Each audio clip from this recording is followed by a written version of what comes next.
lecture covers chemical reactivity and mechanisms.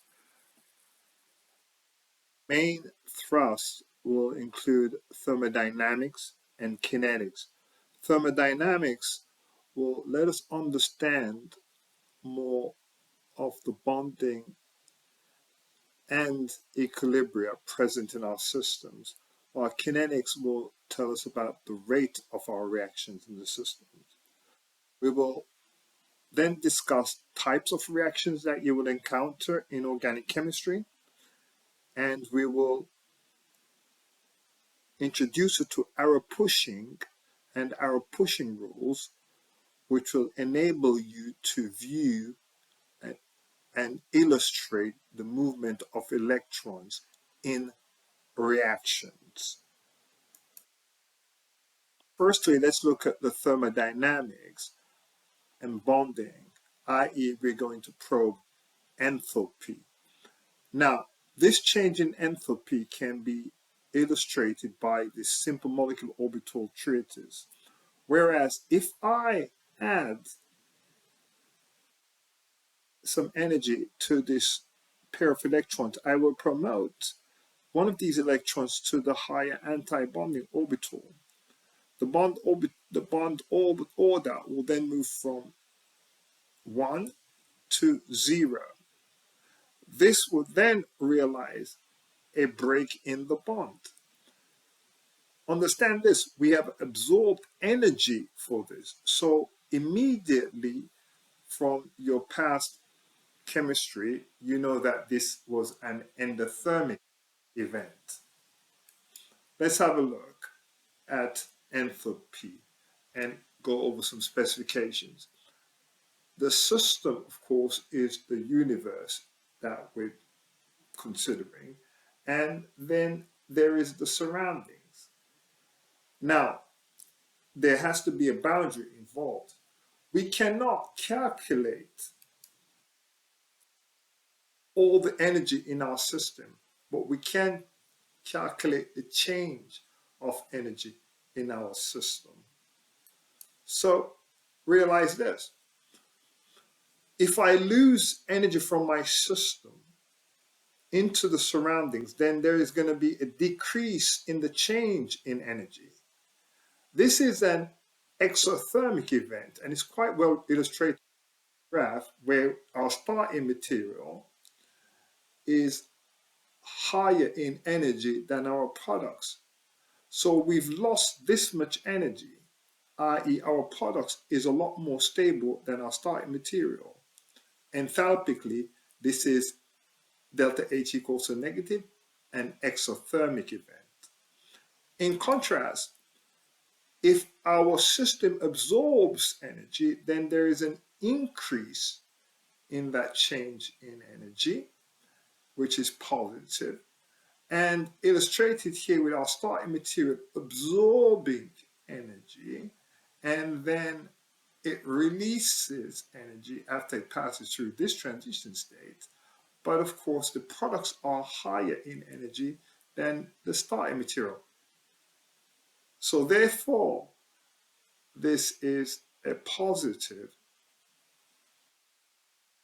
This means that we have an endothermic event. We could look at this diagram, for example, and think of energy here on the y-axis and the reaction coordinate on the x, and ask our question, which of these do we believe is true? I would pause here and then probe the system and figure out which is true. So after looking at this, first of all, I know that these two peaks are transition states. So A is incorrect because it said that B and C are transition states. It says here that, here again it says B and C are transition states, which is not. B and D are transition states. B and C transition states. So immediately I can get rid of A, B, D, and E. The reaction is not one step because you can see there's a giant step here and there's a very small step here.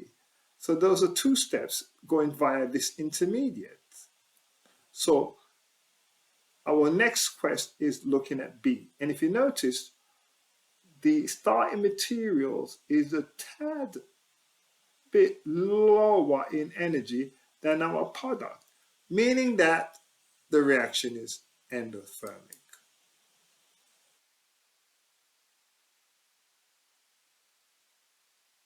Most of our reactions involve multiple bonds breaking or forming, and there is energy associated with each of these bond breaking, bond formation. So we're going to look at bond dissociation when it comes to enthalpy change.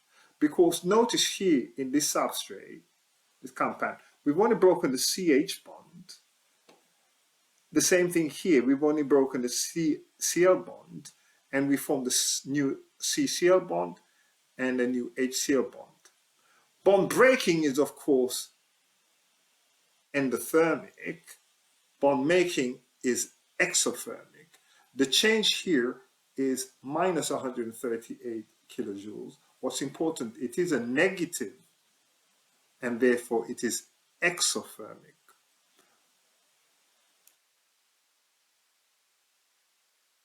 Remind ourselves that the overall delta H, this is the standard delta H, is the sum of the bonds broken minus the sum of the bonds formed. This we can use further down the road in our calculations. Let's look at these bond dissociation ideas. When we break a bond, it can either be heterolytic or homolytic.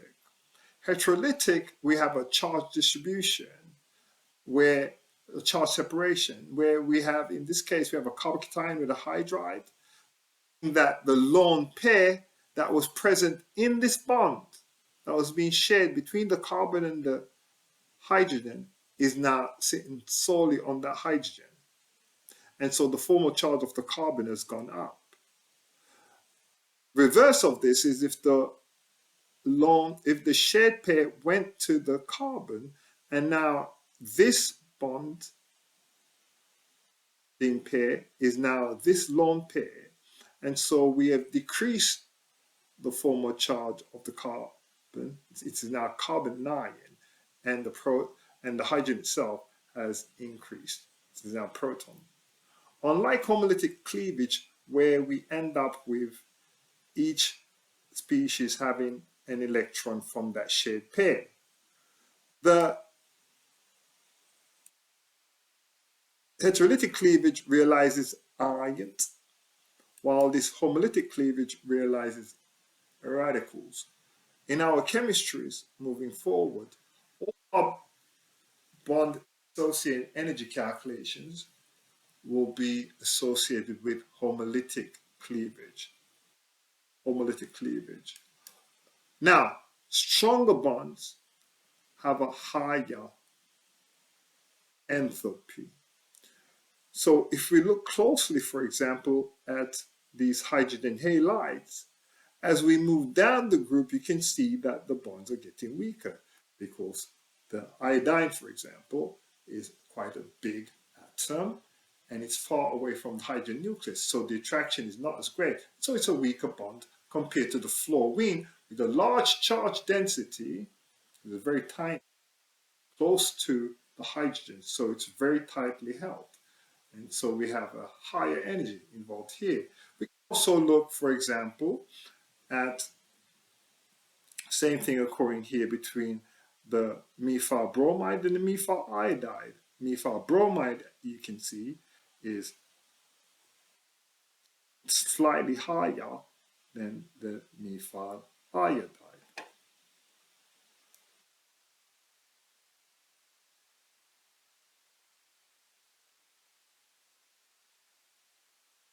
So we could ask a question like this.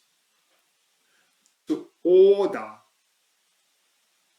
increasing bond dissociation energy and increasing bond dissociating energy, I know, and you know, that the carbon fluorine number 2 will have the highest bond energy.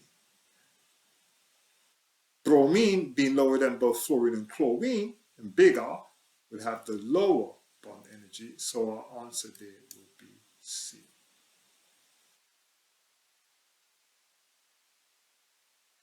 We can move on and let's talk about entropy. Now, because when we're predicting whether a reaction will occur or not, whether it will occur or not the speed, whether it will occur or not, we have to consider both the enthalpy and entropy. And herein we'll be looking at entropy. And entropy can be thought of as molecular disorder. Really, it's the number of states that a molecule's energy can be distributed over. So the more states that it can be distributed over, then the higher the entropy. So think about it. If a molecule has more freedom of motion, then there is more disorder, the higher the entropy. If a molecule went from a liquid to a gas, then of course, if a molecule or a sample went from a liquid to a gas, then of course we're now higher in energy. If we had a cyclic, restricted cyclic system, and it's now acyclic, so it's a bit more floppy, then of course that's also an increase in energy, in entropy. Entropy, or the change in entropy, is always positive when it's disordered. So an increase in energy, is an increase in the disorder of the system. If it's negative, then the products are more ordered. For a reaction, we must consider this entropy change for both the system and the surroundings. Now, let's look at, say, for example, thermal cracking. Note, we have one butane molecule generating a molecule of methane and propane. So one reactant gives you two products. You can see that there is a net increase of +1 in the molecules. And so there is an increase in entropy. With an elimination versus substitution reaction, in the elimination pathway, we realized that two molecules, generated 1, 2, 3 sets of species. And so there is an increase in energy. Herein, we had two molecules via the substitution pathway. We still end up with two products. So the entropy here is not a variable that's significant to us. We have to consider the Gibbs free energy. The Gibbs free energy will tell us whether a reaction is spontaneous or not, whether it will move forward or not. And it includes both the change in enthalpy and the change in entropy. Notice that if we increase temperature, it favors spontaneity. It favors spontaneity of the cracking and the elimination pathway. Why? Because this delta S is positive, so this is negative.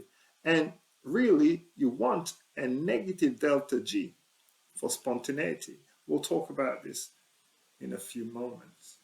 In the meantime, let's look at this question and ask the entropy will increase when? Pause and probe this question and give us an answer. Just to remind you, please like and subscribe and leave your comments below. Now, understand this, that all of these guys realize an increase in entropy.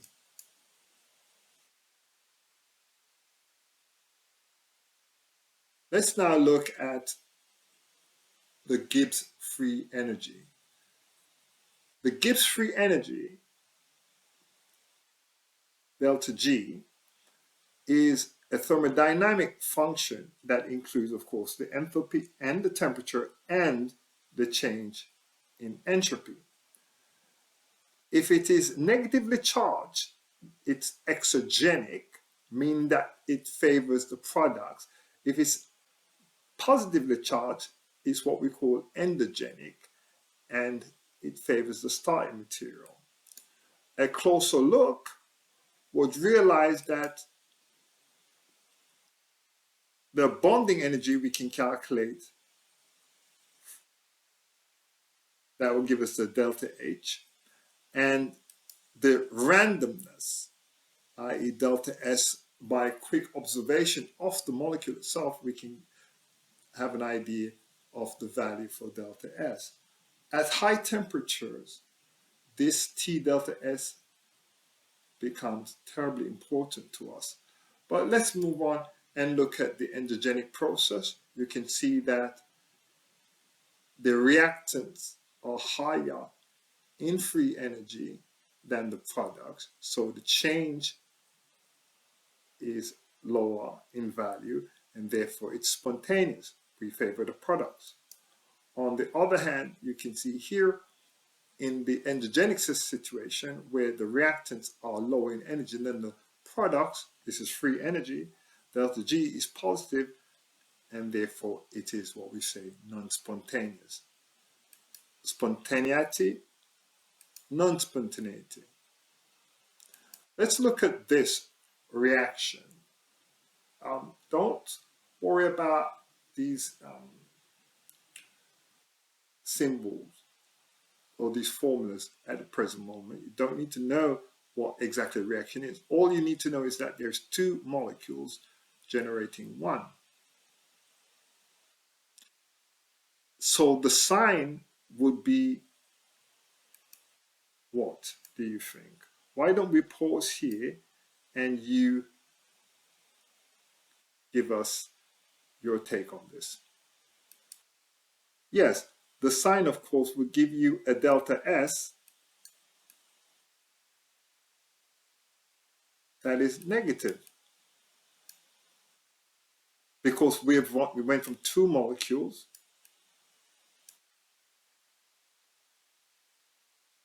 to one molecule. So the change in delta S is negative. In the reaction, two pi bonds are converted into two sigma bonds. So what is the sign of delta H? Well, pi bonds, which is p overlap in a plane, is always higher in energy than sigma bonds.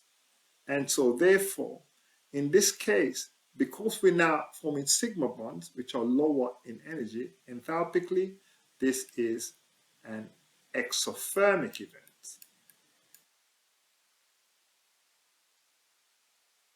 So herein, delta H is negative.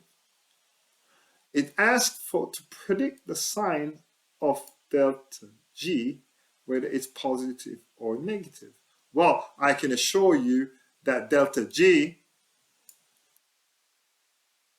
equals the delta H minus T delta S. And we know that delta H in this situation, because that's quite a lot of energy between the pi being converted into sigma, so this has got a very large delta H. And so therefore, the delta G is negative. At the present moment, we can think of this as a very insignificant positive, because this is negative, and temperature does not have a sign, it's just positive. And so negative times negative, it will give you positive. Let's get back to that minus T delta S term in a second. And herein is where we come across the problem. We have to, how will spontaneity, how is spontaneity, how is delta G affected by temperature? Well, let's look. If I increase temperature really high, then this term, this T delta S term, minus T delta S term, becomes huge. And it will overwhelm this term. And so the delta G will now become positive. It means for this reaction, if I increase temperature really high, then the reaction becomes non-spontaneous from left to right, meaning that we now favor the reactants. As I increase the temperature of this reaction, if I increase the temperature really high, I now favor the reactants. Rewind this part of the lecture and see if you can work on that yourself. Now, there's an equilibrium constant associated with equilibria. You've done this in the past, and it's associated with the products divided by the reactants.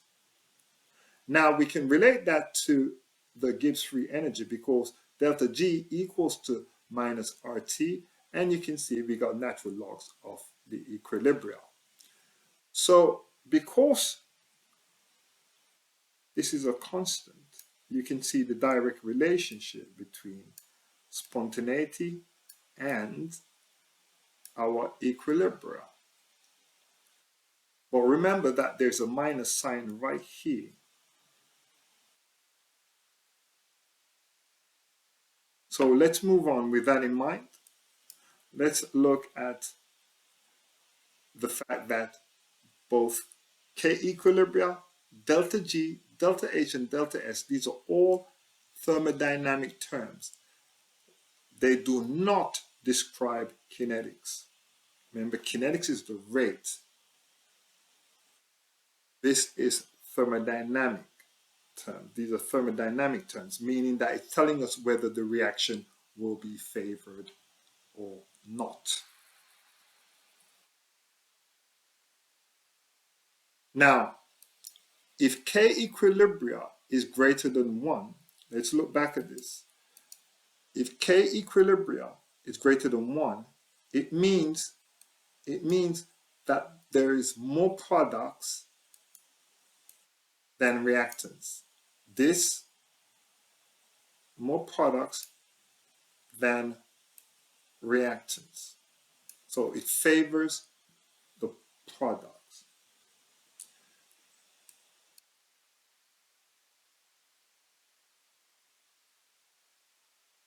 And the equilibria lie to the right. If K equilibria is less than 1, then we favor the starting materials, and the equilibria would lie to left.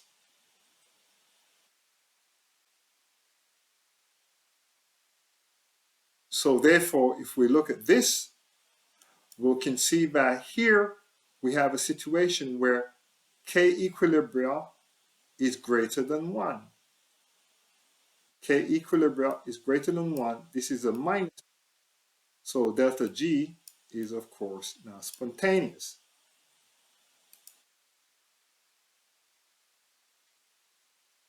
If K equilibria is less than 1, you can see that these are positive terms, i.e. there is non-spontaneity, i.e. we favor our reactants. So we could go ahead and ask a question like this. In which reaction, assuming that we're looking at the free energy versus the reaction coordinate, for which reaction is K equilibria greater than 1?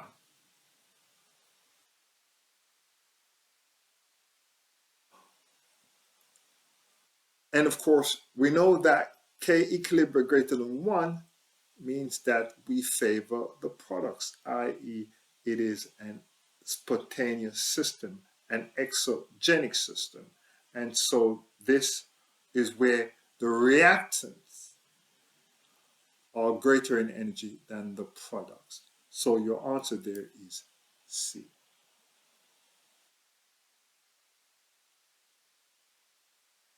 Herein, I would like to take a pause. We're going to cover kinetics. And this is the rate of the reactions. And kinetics is the number of collisions that will result in production in any given period in time. And it's affected by multiple factors.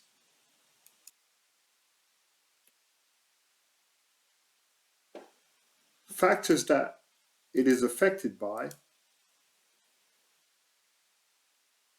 are the concentration of the reactants,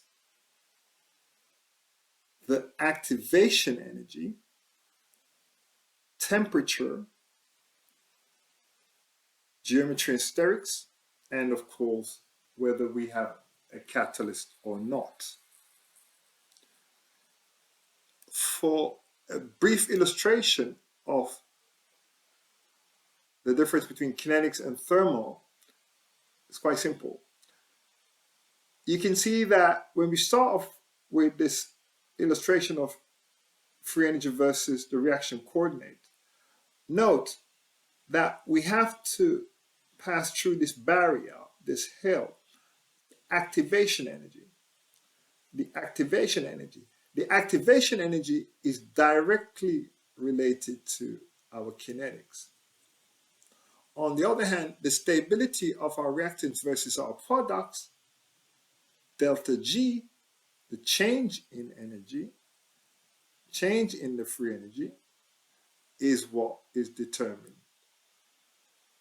Is what determines our thermodynamics, i.e. what's happening at equilibrium.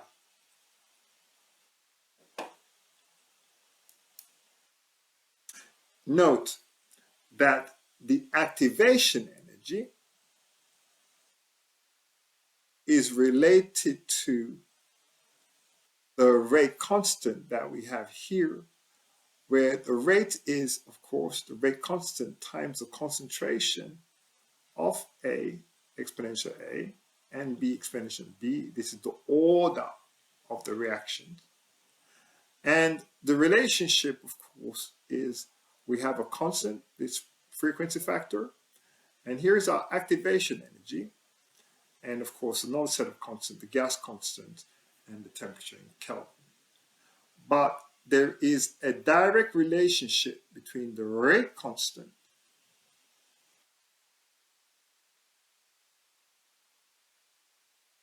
and this natural log of minus EA.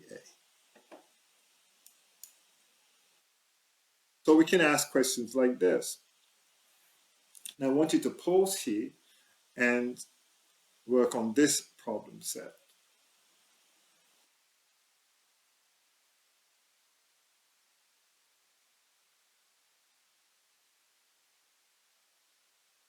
You will note that the question asks, when the concentration of the reactant molecule is increased, what happens?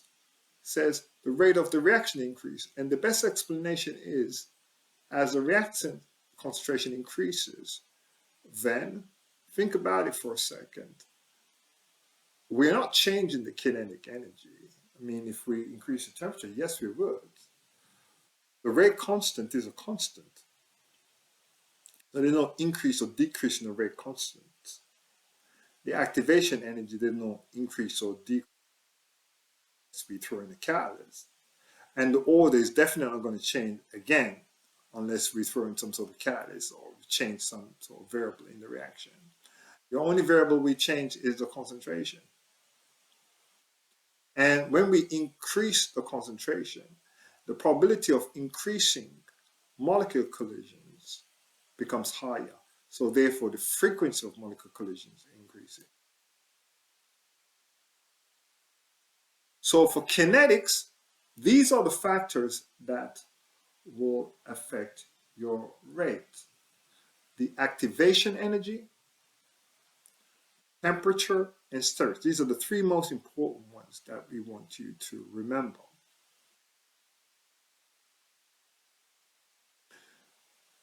And realize this, as stated before, higher the activation energy, then the slower the reaction. The higher the activation energy, then the slower the reaction. Remind yourself of the relationship between the activation energy and the rate constant. It was a minus, it was a natural log to a minus. You can see here, for example, as we increase temperature, then the distribution of molecules with greater energy increases compared to that with when we have a lower energy. You can see here, for example, in sterics, herein this molecule has to find that molecule, while here we have an intermolecular reaction, so the distance between them is quite small, and here it's even smaller. And so therefore, you can see that these rate constants are quite different, because this will be the fastest, followed by this fellow, followed by that one.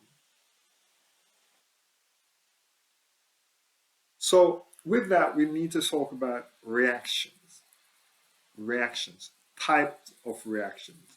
There are four main areas we'll concentrate on. We'll talk about types of reactions. We'll talk about Nucleophiles and Electrophiles, and kinetics and arrow pushing. So with types of reactions, there's four areas that we need to focus on at this initial stage in your chemistry. This is addition, elimination, which is the reverse of addition, substitution, and rearrangement. Let's first look at addition. Addition, normally you have a degree of unsaturation. In this case, this degree of unsaturation, we call it the double bond. And we'll have this molecule, and it will add to that other molecule. Now, the addition process realizes a loss of this unsaturation, of this double bond, and you end up with this one molecule. Now, so there's a reduction in the number of molecules you have. Here you started with 2, A and B, and you end up with C. Addition. The reverse of addition is elimination. Herein, I have eliminated XY to form a molecule. And so 1 mole of molecules now generate 2 mole of molecules. So I eliminated XY and formed these 2 molecules in place. Elimination. We have now increased unsaturation. Increase. So in this case, we've created a double bond. So this is the reverse of addition. Substitution reaction is when we have 2 reactions that exchange parts to create 2 new products. So herein, you can see that R has had its Y substituted by X, and this carbon X has now changed to carbon Y, because Y is now substituted for X. And here we have these 2 new products.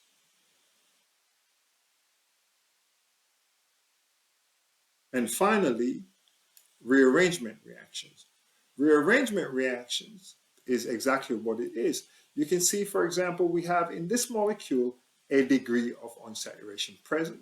So when we do rearrange, it's going to still have that degree of unsaturation. So all we've done is reorganize into a different isomer.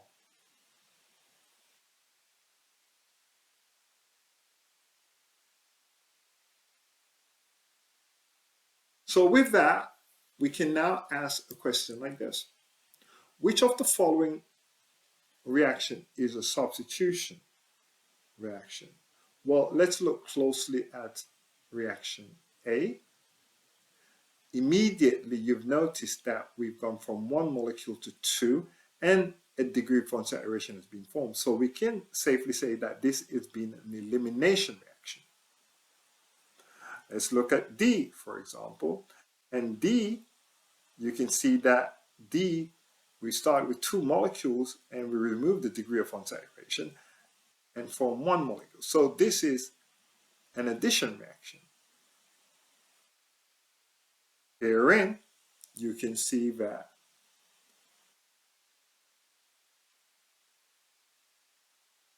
there is displacement of a hydrogen in the simple acid-base reaction. But in B, if you look closely, the methanol CH3OH has replaced this OH. So now we have substitution. That replacement is a substitution reaction. That OH has replaced this CH3O. And so B is the answer. We have to remind ourselves of the major items associated with most organic reactions. So when we're looking at reactions, we always consider the species that we're working with, the main body that we're working with. So the main species we're working with. This is the substrate. This is our bulk material, substrate. Our substrate is then acted upon by our reagent.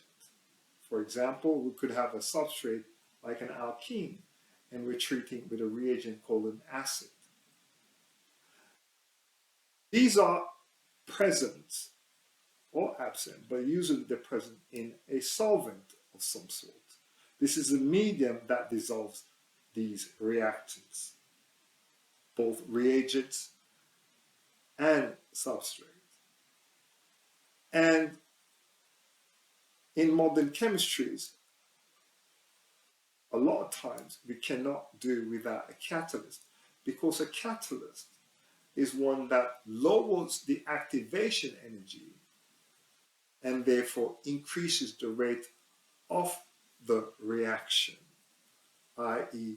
the rate of our reagent reacting with our substrate. We also have to tell the reader the conditions that we're working with. What temperature, for example, whether we're working with a liquid or solid, whether this solid is grounded or is it still chunky pieces, etc. This is physical or physical-chemical quantity used in the reaction. How much of these we're using. And with that, we can now look deeper into the reaction itself. The reactions that we're considering in this lecture are what's called heterolytic reactions, and these involve nucleophiles and electrophiles. For heterolytic systems, we're thinking about ionic or highly polar reactions resulting from opposing charges. It is guided by the octet rule. Now, if we look at these two species here, these two molecules, note that lithium is a highly electropositive species versus carbon. So in this case, carbon has got a negative charge. So carbon is a source of electrons. Carbon is electron rich. This carbon is electron rich. Compare this with this alkyl halide. where the dipole is pointing this way because chlorine is a highly electronegative element. And in this case, because of this dipole, the carbon is now electron poor. So because the carbon is now electron poor, this carbon is now going to be a Lewis acid. It's electron poor, Lewis acid. It becomes a Lewis acid, i.e. it's accepting electrons. So we have an electron donator in this case, and here we have an electron acceptor. Terribly important because the first species we'll be looking at are nucleophiles. Nucleophiles are electron-rich compounds or electron-rich species. Note, they love to attack positive species, nucleophiles, nucleophile. In this case here, as we explained to you before, this carbon has got this negative charge because of its proximity to the electropositive lithium. Herein, we have an alkoxide, in this case ethoxide, and there's a negative charge on that oxygen, meaning that this oxygen is electron rich.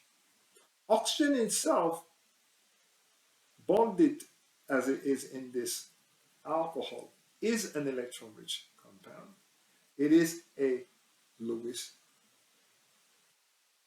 base, and so goes for this alkene. What is the difference between a nucleophile, called these are all nucleophiles, and a Lewis base? Nada. Because the Lewis base is a species that will donate your electrons. Always the Lewis base is a species that we're looking for a pair of electrons to donate. And nucleophile is a species that we're looking for a pair of electrons to. So one of these pairs of electrons on this ethoxide will act as your electron source. One pair of this electron, in this case the lone pair of electron, will act as your electron source. The same thing here. The pi bond in this alkene will act as that pair of electrons as your electron source. These are all examples of nucleophiles. In contrast, we have electrophiles. Electrophiles, they love electrons. They are Lewis acids. So the question is, what is the difference between an electrophile and a Lewis acid? Nothing. Meaning that they can accept electrons. So in this case, we have two carbons. Because of the polarity of this carbon, chlorine, this is now got this slight positive charge, so it can accept electrons. So this is an electrophilic center. This carbon here is a carbocation. It's got a formal charge of +1. Obvious, it's an electron acceptor. It's electron deficient. This is an electrophile.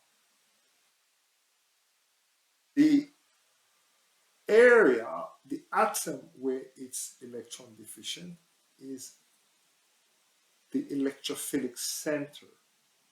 So this is an electrophilic center. This is an electrophilic center. Let's go back to the previous slide and note that a pair of electrons here, this oxygen is your nucleophilic center, this carbon is your nucleophilic center, this oxygen is your nucleophilic center, and this pi bond is your nucleophilic center. This is terribly important to us moving forward when we look at mechanisms and arrow pushing. Because realize this, for an arrow, it describes nucleophilic attack, it describes loss of our leaving group, we will realize proton transfers, and we can calculate, it can work out what's going on with our rearrangement. Our objective with arrow pushing is to see, predict, tell the movement of electrons. In a heterolytic system, we have a curved arrow, and the curved arrow moves from an electron source, which is at the tail, to the head. And so we're looking at the source, which is our Lewis base, i.e. our nucleophile, to our destination, which is our Lewis acid, our electrophile.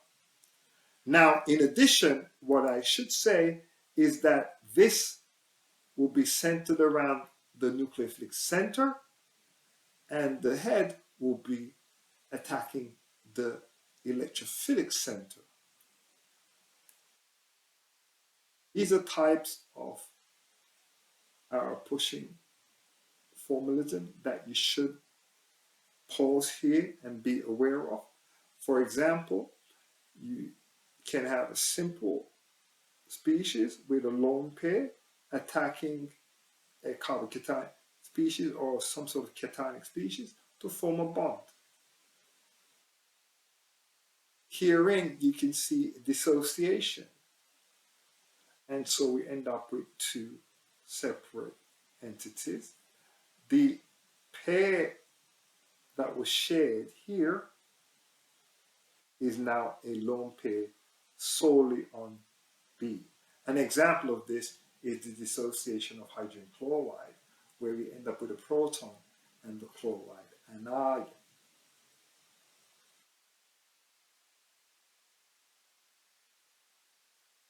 So let's look at some rules.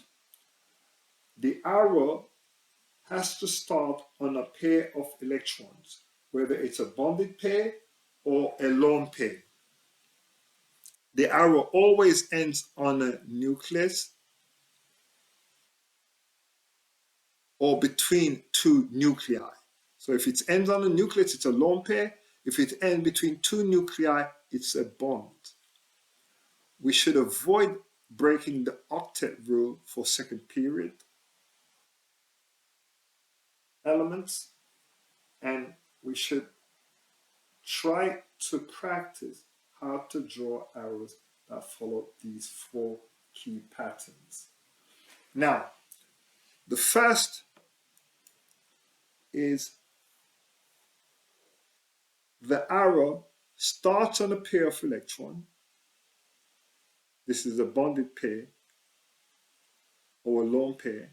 In this case, we have a lone pair that resides on the oxygen, and it's attacking this alkyl halide, but it's attacking the carbon here.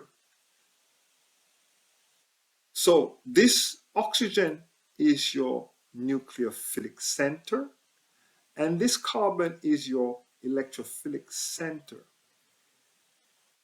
Immediately, this bond breaks. A reason it breaks is because the bromine is a good leaving group. But let's do some calculations. At the present moment, I have a carbon at the center, and it's got one bonded pair, two bonded pairs, three bonded pairs, four, i.e. it has 8 electrons around it. I now attack with another pair that will make 10 electrons. If it stays as is, it will break the octet rule. So to relieve the carbon and to retain that octet, then this carbon-bromine will break. Bromine itself is quite happy to accept this electron because the bromide is a very stable anion.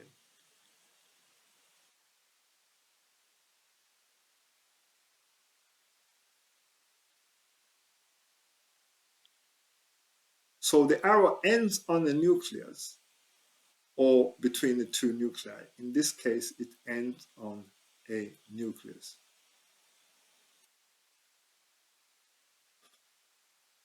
please avoid breaking the octet rule. So herein you can see that this is not a complete mechanism, because I would have one pair, two pairs, three pairs, four pairs, five. To relieve the octet rule, then of course I break this bond. This bond is broken. That pair is now going to reside on the bromine. So that means I have not violated the rule. And so this is a precise mechanism. If we look closely, this nucleophilic attack is terribly important. It is a substitution reaction. So we have here this arrow is showing you the bond being formed, this bond being formed. And this arrow here is showing you the bond being broken.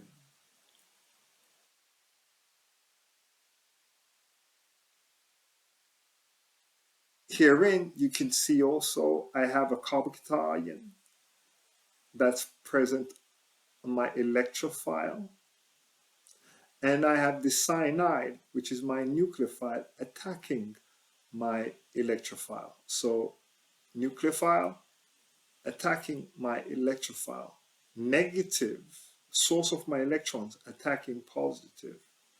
This pair of electrons really is attacking here. So this carbon is my nucleophilic center. The activity is this lone pair. This carbon is my electrophilic center. So nucleophilic center attacks electrophilic center. We end up with a carbon-carbon bond. Let's look at this reaction. The water is behaving as a nucleophile, and this carbonyl is behaving as an electrophile. Center, electrophilic center, one pair, two pairs, three pairs, four. Interestingly, now I'm adding a fifth pair. So something interesting happens. This pi bond breaks, and this shared pair now moves to the oxygen and now resides on that oxygen. Oxygen is happy, it's still an octet, it now exists as an alkoxide, similar to hydroxide. The carbon is happy because now it's an octet. And of course, this carbon is also, this oxygen is also happy.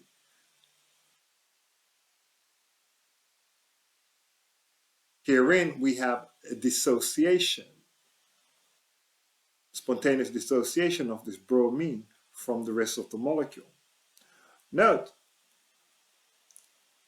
this bond is being broken. We're now left with an electron deficient carbon.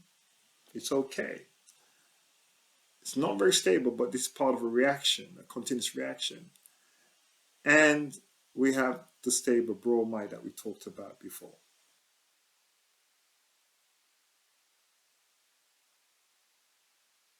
Here, we're looking at proton transfers. So the chlorine is going to assist us in our proton transfer. And look carefully, because first the chlorine deprotonates this entity, the oxygen, and then it forms hydrogen chloride. The other oxygen on the other part of the molecule, on this OH, now attacks this hydrogen chloride to give us back our chlorine, which helped in our transfer.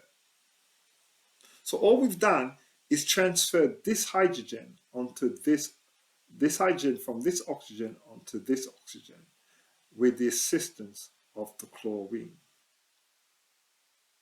I hope this helps. Leave your comments below, and please, if you don't mind, like and subscribe and share. And we will get back to you when we start to look at some more chemistries in the near future.